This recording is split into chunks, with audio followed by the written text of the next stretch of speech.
যেটা করছিলাম যে এই প্রকাশনার জগৎ বা বইপাড়ায় আপনার প্রবেশের ইতিহাসটা আপনি বলছিলেন সেদিন, সেইটা যদি একটু সংক্ষেপে বলেন। সেটাই বলবো, কোথায় জন্ম কোথায় মৃত্যু ওগুলো বলে লাভ নেই।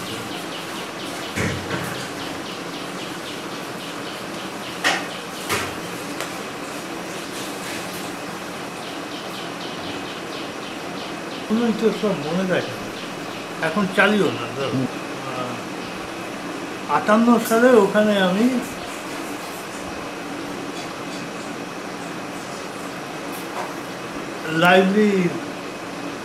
লাইব্রেরিয়ান হিসেবে একটা কাজ,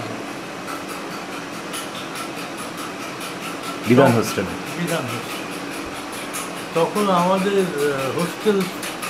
হোস্টেলের কর্তা ছিলেন সন্মত দত্ত, খুব নামকরা ফুটবল প্লেয়ার ছিলেন বোধহয় মোহনবাগান।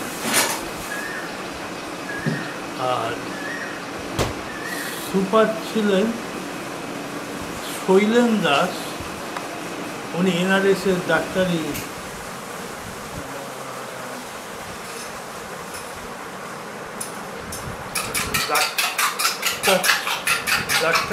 ছাত্র নয়,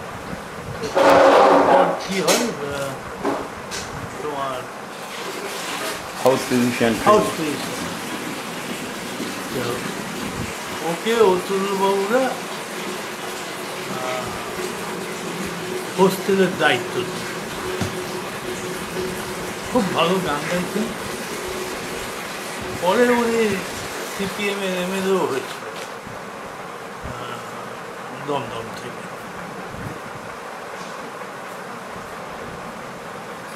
আস্তে ওখানকার পুরো দায়িত্বটাই আমার উপর পড়ে যায়।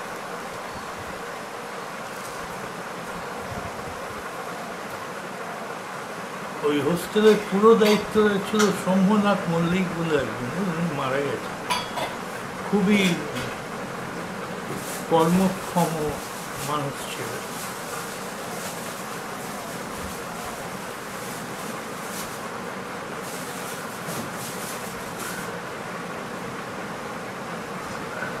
তারপর সেখানে থাকতে থাকতে ছেলেরা কলেজে চলে গেলে, কলেজ মানে ওখানে সবাই প্রেসিডেন্সিতে পড়তো, আমিও বেরিয়ে পড়তাম খেয়ে দিয়ে।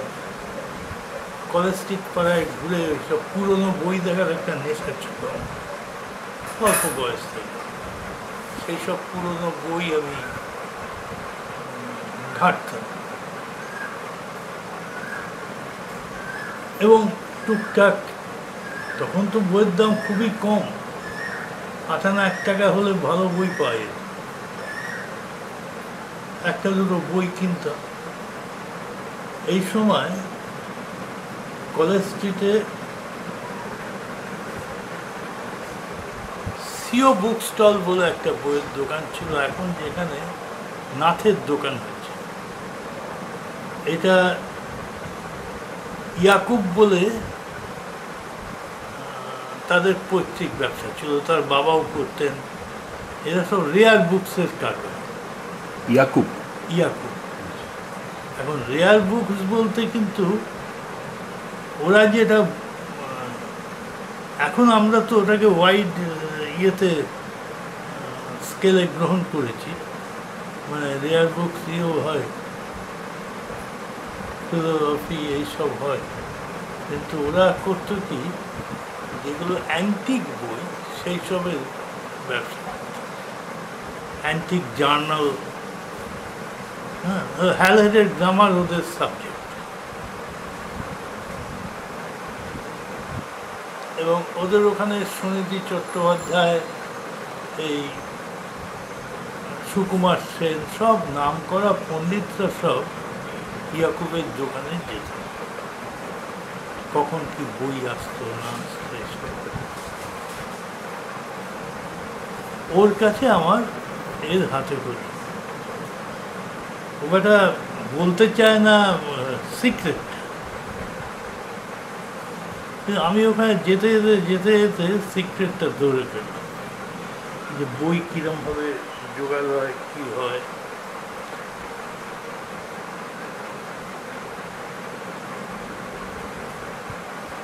এই করে আমি এই পুরনো বইয়ের জগতের মধ্যে ঢুকে গেলাম।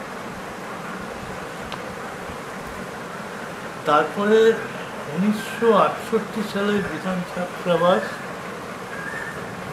উঠে গেল। তখন কোথায় চাকরি পাবো, কী করবো, লেখাপড়া জানি না সেরকম। তখন করলাম কি, একটা কলেজ থেকে এসে আমাকে শুভপ্রসন্ন খুব সাহায্য করেছিল। তখনও বাচ্চা ছেলে, আমার থেকেও কম বয়স। তো শুভপ্রসন্ন আমাকে একটা ঘর ঠিক করে দিল, ছোট ঘর। তা আমি সেখানে আমি যে 1 টাকা 2 টাকা 5 টাকা দিয়ে বই টই কিনতাম, সেই সব নিয়ে এসে আমি ওখানে সুবর্ণরেখার নাম দিয়ে পুরনো বইয়ের একটা দোকান খুললাম। তা এই সময় বঙ্গীয় সাহিত্য পরিষদে সনদ গুপ্ত বলে একজন ছিলেন, অনেক খোঁজ খবর রাখতেন। তিনি আমার কাছে আসতেন, তিনি বলেন যে এই অবনীন্দ্রনাথ ঠাকুরের বই বিক্রি হবে, কিনবে? তখন আমার কাছে কোনো পয়সাই নেই।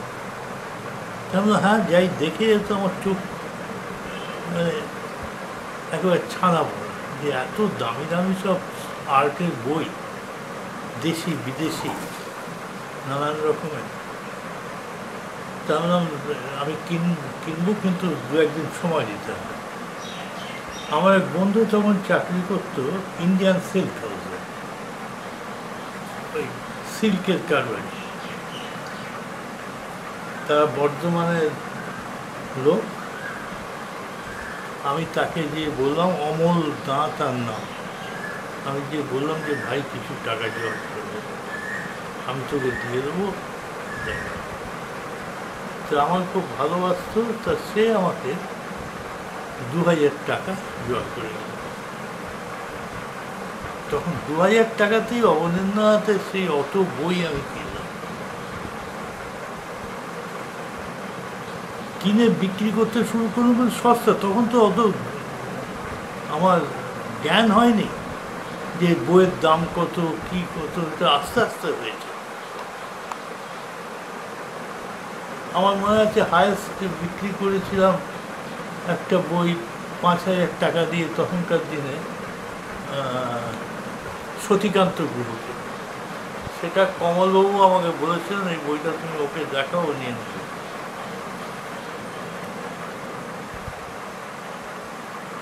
তো সত্যি নিয়ে নিলেন। এই করে আমার কিছু ক্যাপিটাল জোগাড় হলো। তারপরে অনেক বই কিনেছি আমি। জিতেন্দ্রনাথ বন্দ্যোপাধ্যায় ক্যালকাটা ইউনিভার্সিটির, যিনি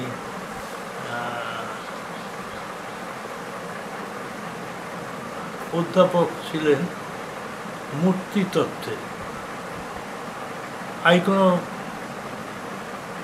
আইকনোগ্রাফির খুবই নামকরা পণ্ডিত, তার বই আমি কিনলাম। সেটা তার ছেলে হচ্ছে ইঞ্জিনিয়ার। সে বললো আমার এসব বই কোনো কাজে লাগবে না, আপনি নিতে পারেন। সেই বই আমি ইন্ডিয়ান মিউজিয়ামে বিক্রি করে ভালো লাভ করেছিলাম, এবং আমার অভিজ্ঞতাও বই সম্বন্ধে ক্রমশ বাড়তে লাগলো, যে কোন বই কারা পড়ে, কীরকমভাবে লোকে বই টই কিনে চর্চা করে। এর ফলে আমার সঙ্গে কলকাতা শহরের পণ্ডিত মানুষদের একটা যোগাযোগ তৈরি হয়ে যায়। বহু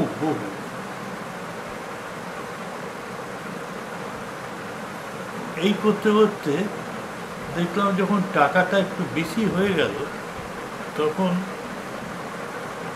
আমার বন্ধু ছিল মতি নন্দী, যে লেখক, ও মাঝে মাঝে এসে আড্ডা মারত। ও পুরনো বইয়ের কিছু বোঝে না, জানো না। তা আমি বললাম, মতি, আমি ভাবছি বই ছাপবো। বলো, তুমি একটা বই ছাপো, ক্রিকেট রেকর্ডস 100 বছরের, আমি করে দিচ্ছি, দেখবে। তখন সেই একটা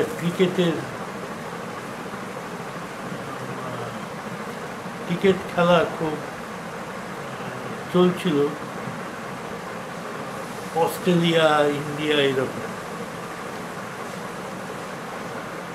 জানলাম, ঠিক আছে। আমি বোকার মতো 5000 বই ছেড়ে ফেললাম, ছোট বই, খুবই ভালো বই, এখনো অনেক লোক সে বই খোঁজ করে। যেদিনকে বইটা বেরোলো, তার একদিন পরে আমি মাঠে ওই হকারদের ফিট করি, খবরের কাগজ যারা বিক্রি করে, তাদের বললাম, ভাই, তোমাকে 30% কমিশন দেবো, এই বইগুলো বেচো। সেই দিনই মাঠে আগুন লেগে খেলা হয়ে গেল। তাহলে এটা ওয়েস্ট ইন্ডিজ আর ইন্ডিয়া, হ্যাঁ, ফ্রাঙ্ক করেল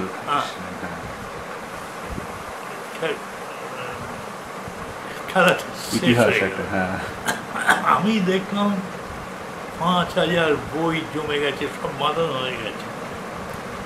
প্রেস এসে তাগাদা মারছে, সবাইকে টাকা দিচ্ছি। তখন কি করব, আমি বই নিয়ে, তারপরে ছিল ম্যাড্রাসে খেলা। আমি সেই বইয়ের বান্ডিল ঘাড় করে চলে গেলাম ম্যাড্রাসে যে ওখানে ওই হকারদের সঙ্গে কথা বলতাম। বেটাদের ভাষা বোঝা যায় না, কারণ স্বাভাবিক, তারাও আমাদের বুঝতে পারে না, আমিও তাদের বুঝতে পারি না। কিন্তু ওই আকারে ইঙ্গিতে বুঝিয়ে যে 50% দেবো, বইয়ের দাম 10 টাকা, তাই বইগুলো বেচে দাও। তা তারা কিছু কিছু বেচলো, মানে 500-700 কপি বেচতে পেরেছে, তারপরে আর বিক্রি করে। আবার সেই বই নিয়ে আমি একজনকে বললাম, ঠিক আছে, তোমাকে আমি 1 টাকা পিস দিচ্ছি, তুমি বই আমি টেনে নিয়ে যাবো কোথায়, হতো বই। তো 1 টাকা করে সেই বই একটা দোকানদারকে বেচে দিলাম। ওটা কি একটা বিখ্যাত স্টেশনের কাছে মার্কেট ছিল, ক্রফোর্ড তো বোম্বে। আমি কলকাতা ফিরে আসলাম, পুরো লোকসান খেলাম। এসে যে কটা টাকা হয়েছিল, কোনো মতে কাগজটা ক্যাশে কেনা ছিল, ওই প্রেস, বাইন্ডার, এদের আমি মিটিয়ে ফেলতে পারলাম। কিন্তু আমার আসল টাকাটা আর উঠল না।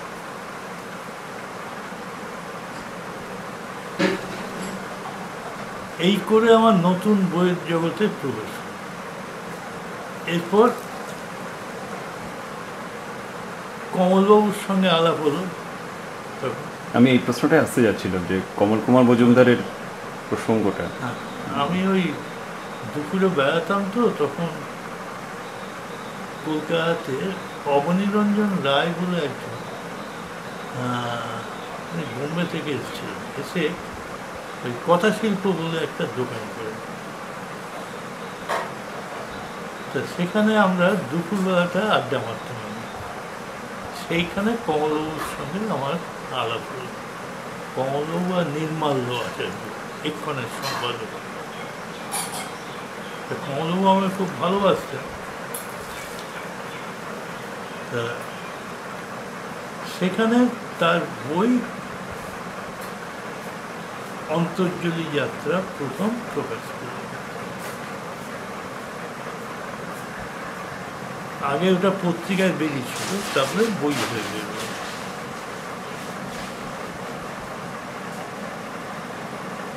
তারপরে তখন অবনীবাবুরও অবস্থা খুব ভালো ছিল না।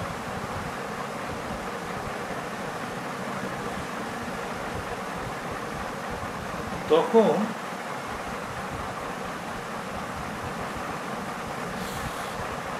আমি একটু ভুলে গেলাম। কমলবাবুর সঙ্গে ওখানে আলাপ হলো, তখন ঠিক হলো যে কমলবাবুর বই ছাপতে হবে। নির্মল বললো যে এর বই ছাপা উচিত। সত্যজিৎ রায়রা নির্মলকে বলেছিল যে নির্মল কমলবাবুকে দিয়ে লেখাও, ভালো লেখা হবে। এখানে উনি প্রথম লেখেন। তখন ওর কাছেও টাকা নেই, কি বললো অবনীবাবুর কাছে। আমি আর এক অভিনেত্রী সীতা মুখার্জি বলছি, তিনি সত্যজিৎ রায়ের বইতে অভিনয় করেছেন, আরও অন্য বইতে করেছেন। সীতাদি, আমি আর অবনীবাবু তিনজন মিলে একটা শেয়ার করে কথাশিল্প প্রকাশ নাম দিয়ে একটা আলাদা ব্যবসা করলাম।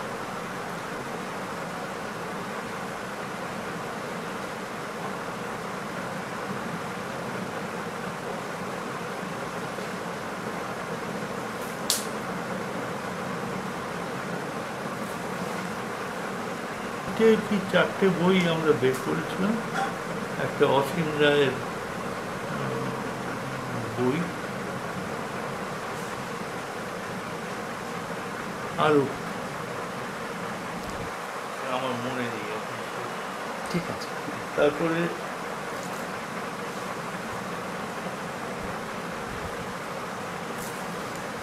এই করতে করতে কথা শিল্প প্রায় উঠে গেল। আমি দেখলাম এখানে থেকে আমার কোনো ভবিষ্যৎ। তখন আমি সীতাদিকে বললাম যে আমি আর এর মধ্যে নেই, ওর কোনো ইনকামও হয় না, কিছু না। আর তখন তো বই বিক্রি হতো খুব কম, কমলবাবুর বইও খুব সামান্যই বিক্রি হতো।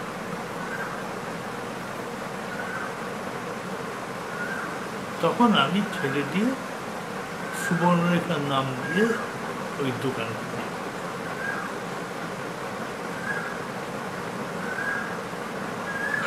তারপরে আমি কমলবাবুকে নিয়ে আসি, অসীম রায়েরও বই ছাপি, দেশদ্রোহী বলে একটা বই নিয়ে আমি পুরনো বই একধারে, আবার নতুন বই দুটোই চালাতে হবে। এবং নতুন বই খুব লাভ হতো না বেশি, তখন 2.5 টাকা 3 টাকা বইয়ের দাম। আর খুব বই যে বিক্রি হতো ভালো তাও বলবো, পুরনো বইটা আমাকে বাঁচিয়ে দিয়েছে।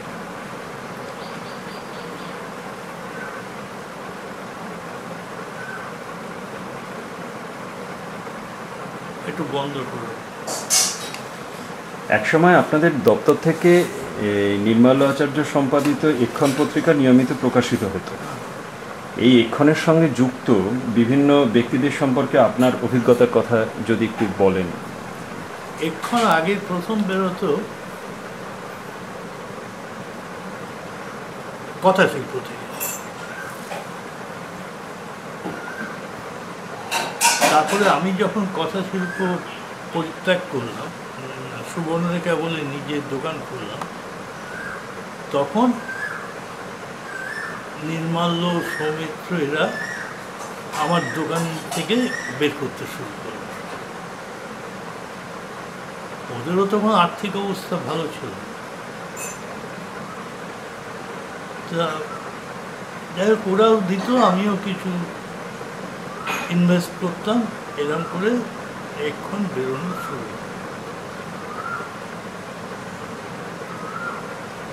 এক্ষণে তখন অনেকেই লিখতেন।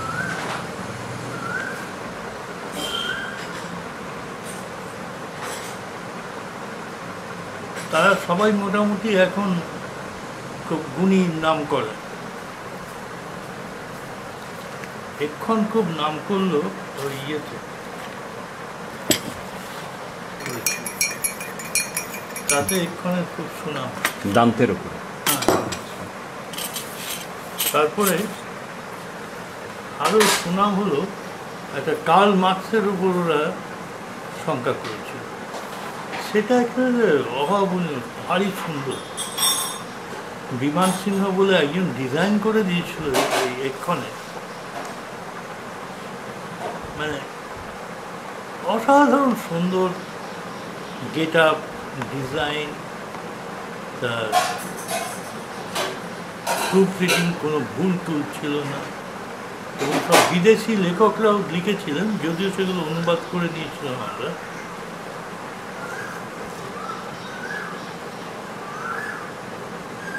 তারপর তো এক্ষণের মোটামুটি ভালো নাম হয়ে যায়।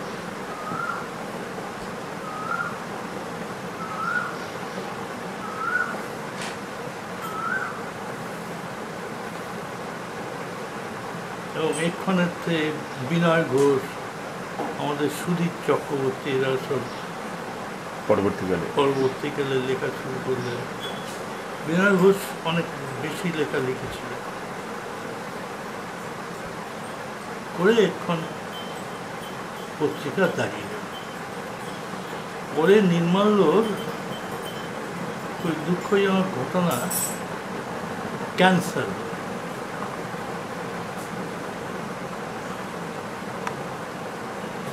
তাকে নিয়ে আমি, কল্যাণ চৌধুরী বলে আমার এক বন্ধু, আর পার্থ চট্টোপাধ্যায়, যিনি সেন্টারের ডিরেক্টর ছিলেন, তার স্ত্রী গৌরী, আমরা ওই তাই বোম্বেতে যাওয়া শুরু করলাম ট্রেনে করে। থাকতে হতো, আমি তো একবার 1 মাস ছিলাম বোম্বে ইউনিভার্সিটির একটা গেস্ট হাউস, রান্না করে খেতাম। কিন্তু এত ভালো চিকিৎসা করে প্রচুর পয়সা খরচ করে নির্মাল্যকে বাঁচানো যায়। তখন একজন বললো যে এক্ষণটাকে তুমি ইয়ে করো,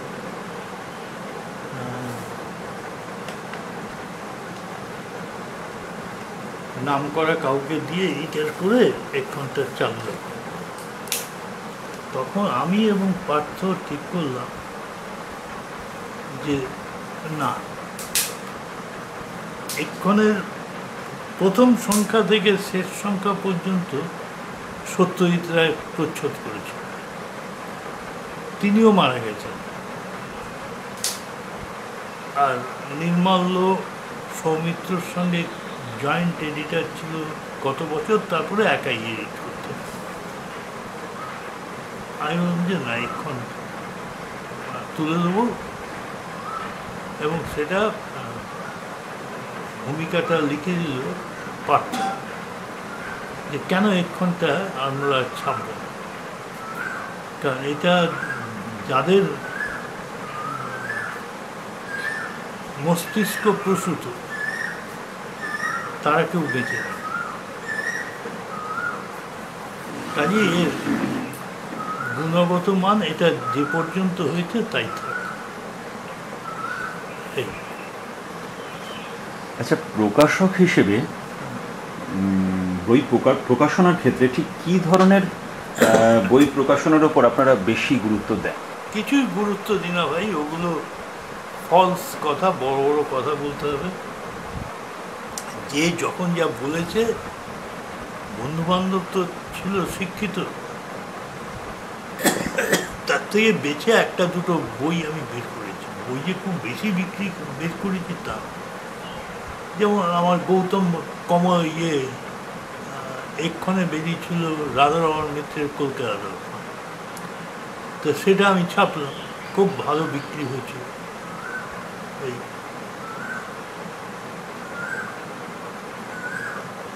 তারপরে আমার কথা বিনোদিনী দাসী, ওটা তো খুবই বিখ্যাত হয়েছিল। হ্যাঁ, মাল্য সাহায্য করত, মানে বই সিলেকশন হিসেবে। তারপরে কমলবাবুর বই,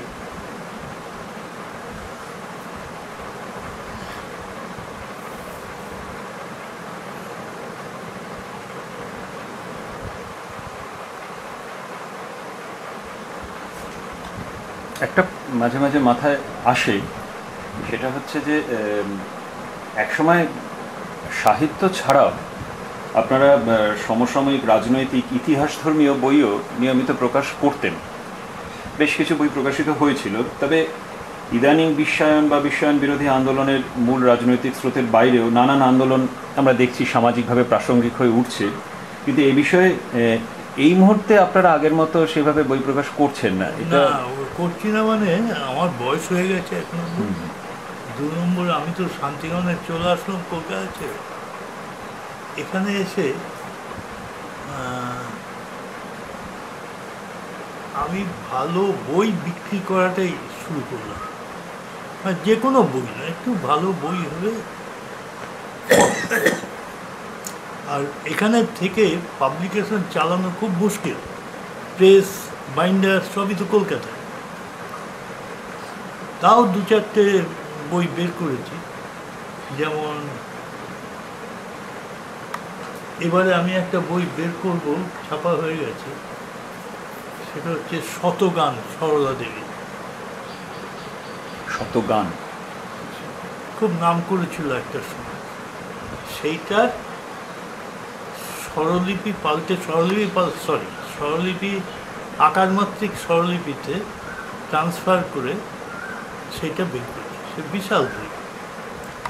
এইটাই আমার শেষ বই, আর আমি বই ছাপব না। বাকি যা বেরোবে সেটা আমার পুত্র, ছোট ছেলে, তার দায়িত্ব, সে বের করবে। এই আচ্ছা, একদিকে বৃহত্তর বাজারের প্রয়োজনে বিভিন্ন কমার্শিয়াল বা হালকা রুচির বইপত্র ছাপা, আর অন্যদিকে স্বল্প সংখ্যক সিরিয়াস পাঠকের প্রয়োজনে গবেষণাধর্মী বইপত্রের প্রকাশ। একজন প্রকাশক কিভাবে এই দুটি বিপরীত মেরুর মধ্যে ভারসাম্য রাখবেন, এ বিষয়ে আপনার কি মত? এটা ভাই আমি ঠিক বলবার উপযুক্ত লোক নেই। কারণ এই জন্য যে আমাদের মতো ছোটোখাটো পাবলিশার আছে যারা একটা মোটামুটি শিক্ষিত মানুষজনদের নিয়ে ব্যবসা করে, তারা কোনোদিনই ওই একটু সস্তার বই, সস্তার উপন্যাস এর মধ্যে আমরা যাই, বা 2-একটা গেছি যে সেটাও তারা ছেপেছে, আমাদের নামটা চেয়েছে, দিয়ে দিয়েছে। কাজে এটা বলা খুব মুশকিল যে মানুষ কী করে দুটো নৌকোয় পা দিয়ে চলবে। অনেকেই চলে, যারা বড় ব্যবসা, সে আনন্দই বলুন, দেজি বলুন, সবাই তাই করে। তাদের তো কোনো একটা নিজস্ব ইয়ে নেই যে আমরা এই ধরনের বই ছাপব। তারা সব রকমের বই ছাপে, তার মধ্যে বেশিরভাগই ভালো বই থাকে, আবার খারাপ বইও থাকে।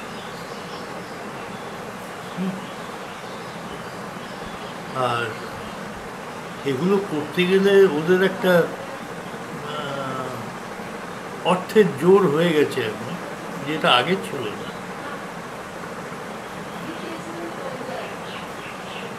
যার ফলে ওরা নানান রকমের দামি বইও ছাপতে পারে। মানে এমনি বই ছাপা মানে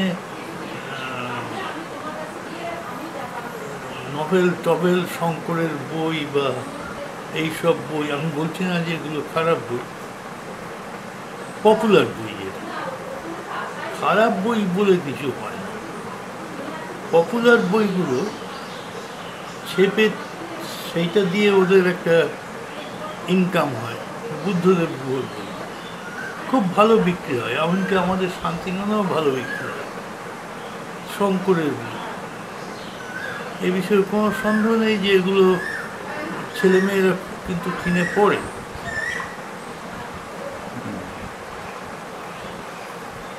আমিও দু একটা বই পড়ে দেখেছি, পড়তে ভাই খারাপ লাগে, মানে ভালোই লাগে। সব বই তো আর পড়িনি, কাজে অ্যাসেসমেন্ট কিছু করতে পারবো না।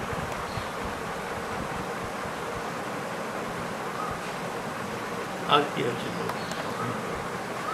দীর্ঘদিন ধরে বই পড়ার সঙ্গে আপনি যুক্ত, মানে এই বই পড়া, প্রকাশনা জগৎ, এই পরিমণ্ডলে আপনার যে দীর্ঘকালীন অভিজ্ঞতা, সেই অভিজ্ঞতার নিরিখে আপনি পাঠক রুচির বিবর্তন সম্পর্কে আমাদের কিছু বলুন। আপনার কি মনে হয়, আগের পাঠক এখনকার পাঠক এর মধ্যে কতটা পরিবর্তন এসছে, উত্থান পতন কতখানি ঘটেছে? পাঠক রুচি এখন আগের থেকে অনেক ভালো হয়েছে আমি বলবো। আগেও ছিল, মানে কখনো এমন নয় যে এটা সামগ্রিকভাবে উঠে গেল। ভালো পাঠক আগেও ছিল, এখনো আছে।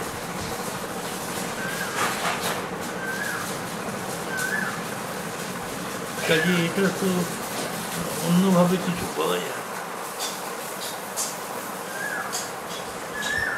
তা তো নিজের লেখাপড়ার চর্চা থেকে বই পড়ে, যারা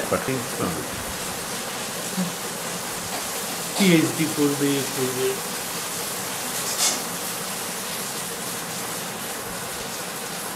এটা একটা আলাদা জগৎ। কিন্তু জেনারেল যে জগৎ বইয়ের, সেখানে আমরা দেখেছি যে নতুন ছেলে মেয়েরা অনেকে, এখন তো যে ছোটোখাটো যেসব প্রকাশক হয়েছে তারা খুব চমৎকার বই বের করে, প্রোডাকশান খুব ভালো, একটা প্রোডাকশান সেন্স হয়েছে, আগে যেটা ছিল না। আমি যেমন বই বাঁধার ক্ষেত্রে খুব জোর দিতাম যে বই বাঁধাইটা খুব ভালো। এখন ছোটোখাটো পাবলিশাররাও খুব ভালোভাবে বই বের করছে।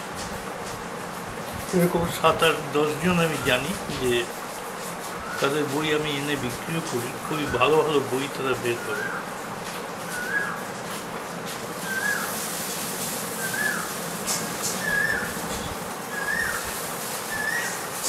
কাজেই আগের থেকে বইয়ের জগতে ভালো বই এবং লেখাপড়ার বই, চিন্তার বই, লেখাপড়ার বই বলা উচিত না, চিন্তার বই অনেক বেরোচ্ছে এবং ভালোভাবেই বেরোচ্ছে। হতাশার কোনো কারণ নেই ভালো বইয়ের ক্ষেত্রে। তবে আজকাল তো বই সবাই ছাপায় 300 কপি কি 500 কপি, সে ভালো বই হলে বেশি ছাপায় না কেউ, কারণ এখন মিডিয়াটা এমনই হয়ে গেছে যে তুমি রেখে দিতে পারো, আবার যখন ফুরিয়ে গেল চট করে চেপে দিতে পারো। এই সুবিধা তো আগে ছিল না, আগে তো হ্যান্ড কম্পোজ করে দিত। কাজে এখন কেউ 500-র বেশি বই ছাপে, দরকার লাগলো আবার 500 চেপে, সামান্য খরচ। আর একটা হচ্ছে যেটা আমার বই অনেক নষ্ট হয়ে গেল, এই বাইন্ডার্সরা বেশি দিন কেউ বই রাখতে চায় না, ভালো বইয়ের সমস্যা আছে। আমি যে 2000 ছাপবো কি 5000 ছাপবো, বই রাখবো কোথায়? বই রাখার একটা জায়গা আছে, বাইন্ডার্সরা রাখতে চায় না বই, বড় জোর 1 বছর 2 বছর রাখবে।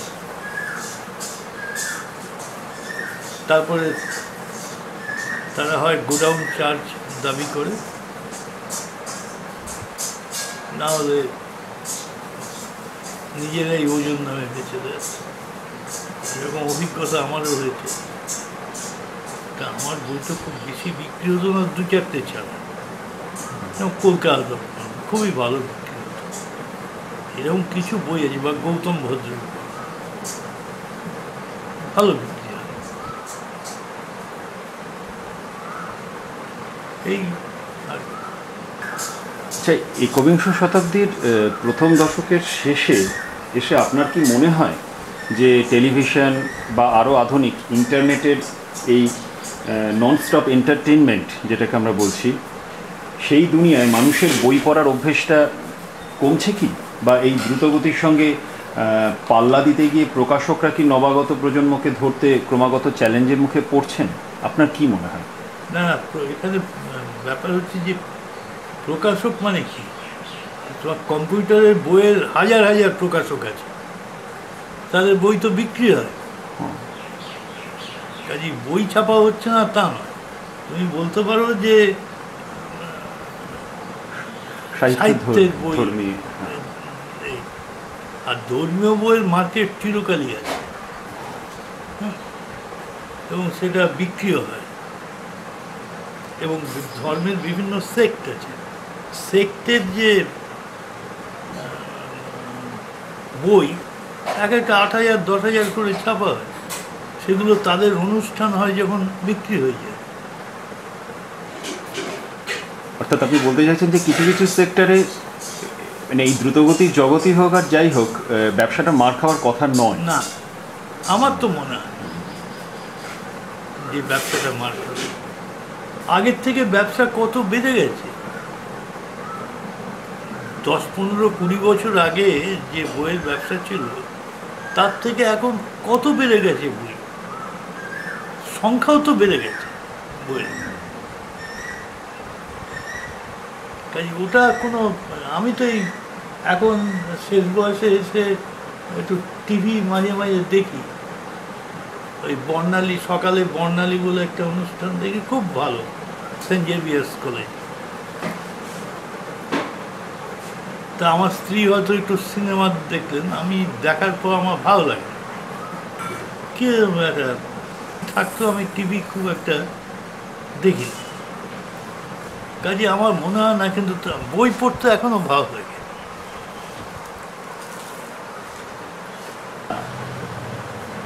আমাদের বাংলা প্রকাশনার জগতে, বাংলা বই প্রকাশনার জগতে বা বই পাড়ায় আমাদের কাছে সুবর্ণরেখা একটা স্বতন্ত্র নাম, একটা স্বতন্ত্র প্রতিষ্ঠান হিসেবেই বিখ্যাত। যেটা জানতে চাইছি যে নানা কারণে স্বতন্ত্র, আপনার পুরনো বইয়ের যে সম্ভার, তার সঙ্গে নতুন বই, ভালো ভালো বই সব মিলিয়ে সাধারণ প্রকাশকদের থেকে একটা জায়গায় কিন্তু সুবর্ণরেখা আলাদা। আপনি নিজে আপনার এই প্রতিষ্ঠান, যেটাকে তিল তিল করে গড়ে তুলেছেন, এর স্বাতন্ত্র্যকে কিভাবে ব্যাখ্যা করবেন? ভাই, তিল তিল করে গড়ে তুলিনি আমরা, আমি আড্ডা মারতে মারতে এটা হয়ে গেছে।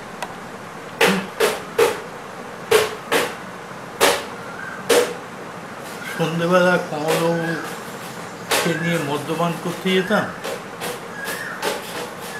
তারপরে সকালবেলা ঘুম থেকে উঠে আমি সোদপুরে থাকতাম, সেখান থেকে ট্রেনে করে কলেজ স্ট্রিটে আসতাম। কলেজ স্ট্রিটের দোকানে অনেক আড্ডাধারী আসতেন, যাদের সঙ্গে বই নিয়ে আলাপ আলোচনা এসব হতো, এক্ষণ ছিল, এইরকমভাবে হয়েছে। এর মধ্যে আমার কোনো এক্সট্রা সে গড়ে তোলা তিল তিল বা আদর্শবাদ এগুলো কিছুই ছিল না। সাধারণ জীবনযাপন সব মিলিয়ে হয়েছিল। হ্যাঁ, সব মিলিয়ে হয়েছে, আমার কোনো ক্রেডিট সেই অর্থে নেই। তো এখানে কি এগুলো করতে হচ্ছে কারণ বেঁচে থাকার জন্যে পয়সার দরকার। পয়সাটা কোত্থেকে আসবে এই চাকরি বাকরি না করে?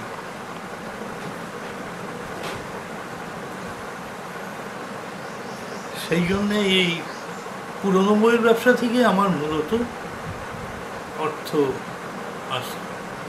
আজকে করতে পারছি না ভাই, যেতে পারি না কলকাতায়, শরীর ভালো না, কাজেই আছি, চলে যাচ্ছে।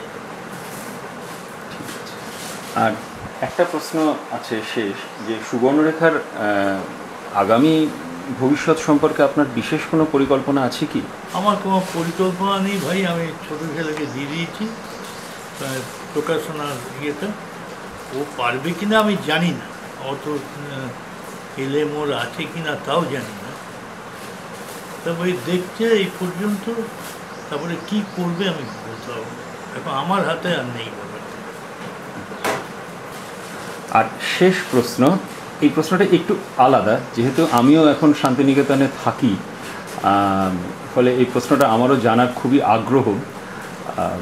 শান্তিনিকেতনে যে সুবর্ণরেখার যে বইয়ের দোকান, এটা আমাদের কাছে একটা অন্য ধরনের জায়গা, অন্য ধরনের আবেগের জায়গা, এবং আমরা তো অনেক জুনিয়র, আমাদের থেকে যারা বয়োজ্যেষ্ঠ প্রত্যেকের কাছেই দেখছি এটা একটা অন্য ধরনের আবেগকে ছুঁয়ে যায়। এবং বিভিন্ন বুদ্ধিজীবী ব্যক্তি কলকাতা থেকে যারা এসছেন বা শান্তিনিকেতনে যারা থাকেন, সবার একটা বেশ গ্যাদারিংয়ের জায়গা এই সুবর্ণরেখা। সেই সঙ্গে আবার ছাত্রছাত্রীরা এখানে এসে বই পড়ে। এটা এটা মোর দানা দোকান, একটা শুধু মানে বই বিক্রি করার একটা কাউন্টার নয়, এই সব মিলিয়ে একটা আড্ডা, একটা বই পড়া, একই সঙ্গে গান বাজনার একটা অংশ, এই সব মিলিয়ে যে একটা গড়ে উঠেছে সুবর্ণরেখা, একটা স্বতন্ত্র জায়গা শান্তিনিকেতনের, এই ব্যাপারটা আপনার কেমন লাগে আজকে এখানে সে যে দাঁড়িয়েছে? খুবই ভালো লাগে,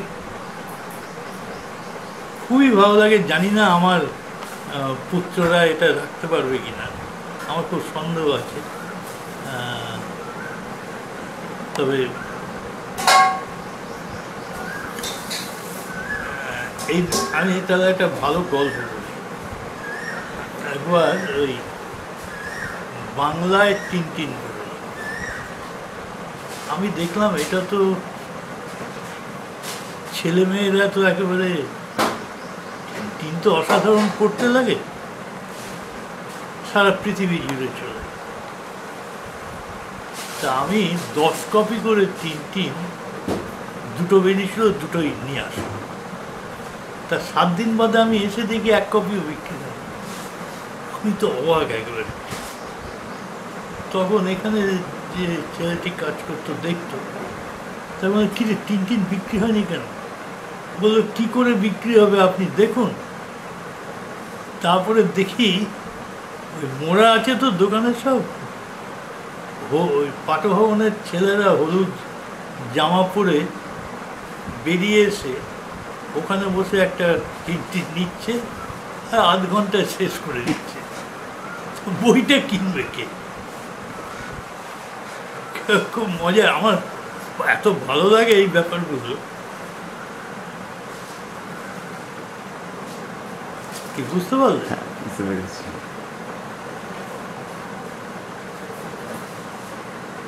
আর এমনি কেউ পড়বার জন্য চাইলো যে এগুলো আমরা দিয়ে থাকি, ভালো লাগে।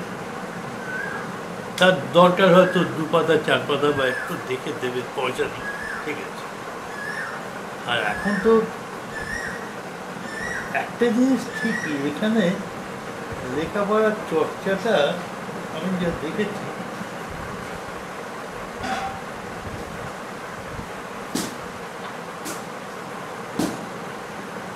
অনেকটা আগের থেকে কম।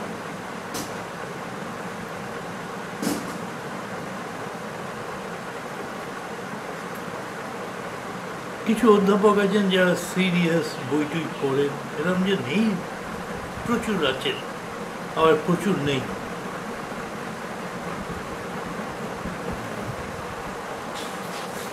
কিন্তু এখানে একটা সিরিয়াস মহিলা পাঠক আছে যারা বই কেনে এবং পড়ে। সংখ্যায় কম, কিন্তু আছে। আর কিছু আছেন যারা বাইরে থেকে এসে এখানে সেটেল করেছেন, যাদের সঙ্গে বিশ্বভারতীর সম্পর্ক নেই, তারা এসে বই কিনে নিয়ে যান, অবসর সময় পড়ে। সে সংখ্যাটাও কম হলেও খুব একটা কম না। ছেলে মেয়েদের মধ্যে তো বাচ্চাদের এখানে যেটা শান্তিনিকেতনে সবচেয়ে ভালো ব্যাপার, যেটা এখনো পশ্চিমবাংলার কোথাও নেই, সেটা হচ্ছে বই দেওয়া নেওয়া। মানে বিয়ে বইতে, যে কোনো অনুষ্ঠান বাড়িতে লোকে বই দেয়, কিন্তু এখানে শাড়ি টাড়ি দেয়। এটা আমাদের কাছে যেমন ব্যবসা হিসেবে খুব ভালো, আবার মনটাও ভালো লাগে যে এই ধরনের একটা চর্চা এখানে আছে। কলকাতায় তুমি একটা বই নিয়ে গেলে কেউ তোমাকে পাত্তাও দেবে না, সেটা একটা দামি শাড়ির প্যাকেট এইসব, কিন্তু শান্তিনিকেতনে স্বতন্ত্র প্যাকেট। এটা একটা বৈশিষ্ট্য শান্তিনিকেতন, যে বইকে তারা সবার উপরে, ছোটবেলা থেকেই এটা কিন্তু তারা শিখছে।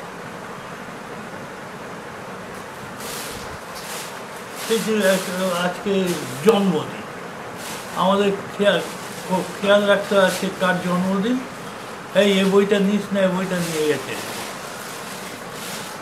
অন্য বইটা, ডুপ্লিকেট হয়ে যেত। জন্মদিনে তো বই খুব এখানে চালু, সব সর্বক্ষেত্রে শান্তিনিকেতনে কিন্তু বই ব্যাপারটা খুব ভালো। এটা হ্যাঁ, আমাদের ভালো লাগে বয়সকালে এসে। আমাদের সময় ছোটবেলা তো কেউ বই টই দিত না। আমি বলছি এই যুদ্ধের পরবর্তীকাল, সেই সময়টায় কোথায় আমাকে বাবা একবার জ্ঞান বিজ্ঞানের মধুভাণ্ড না কি মৌভাণ্ড, মৌমাছির লেখা একটা বই উপহার দিয়েছে। এছাড়া সারা জীবনের বই আমি পাইনি, লাইব্রেরিতে পড়তাম। তখন অবশ্য লাইব্রেরিও ছিল খুব বেশি, যে লাইব্রেরিগুলো ব্যবহার হতো। এখন কিন্তু লাইব্রেরির সংখ্যা অনেক বেড়েছে, কারণ সরকারি পৃষ্ঠপোষকতায়, কিন্তু পাঠক সেই হিসেবে বোধহয় হয় না, আমি যে খবর পাই।